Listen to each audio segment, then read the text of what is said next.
I started out, purchasing Rupert Neve products for live use, and I also have a double life in the studio, so I started mirroring what I was using live in the studio. I think one of my first purchases was a 551 EQ. Consequently, I ended up buying 3 of them, and I've also bought 4 511 pre's that I'll supplement with my console pre's. 511s are superior to my console, so it's kind of like putting a cherry on top when you really want a little extra something. I also own an MVP.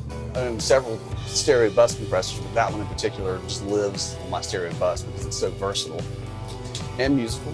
Part of my workflow daily with that live, my system tech will tune the PA, and I sort of leave that for my overlapping when I come back to check his tuning. And one of the first things I do is I'll go through the silk settings and I'll find one that suits the venue. If it's a really dead venue, I may go for the red to add some mid-range or some brightness without using EQ. If it's a really bright reflective venue, I find that the blue setting works real well. 5045s are something that I wasn't even aware of, and our vendor in Nashville has a slew of 5045s because of the faith market, and they do a lot of spoken word lectures, things like that. And they use the 5045 to keep diction stable through PAs.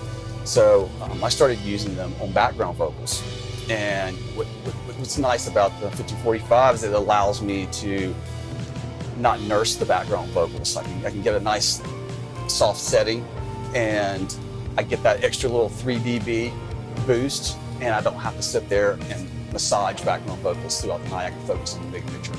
I guess one of the best things I like about Rupert Neve Designs is the fact that it's robust, it's classic yet modern, and I feel confident that I can take it out on the road and it be robust, and if I have any problems I can get the support that I need. So that's comforting.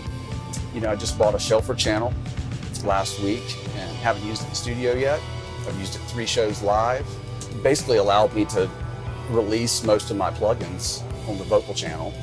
I'm sure it's something that'll get better over time. I've only 3 shows in, but what a powerhouse, right? I really appreciate Rupert's drive to continue to explore and do new things. I think that's one of the greatest things about that company is that they're modern, they're very forward, they're not just sticking to the classics.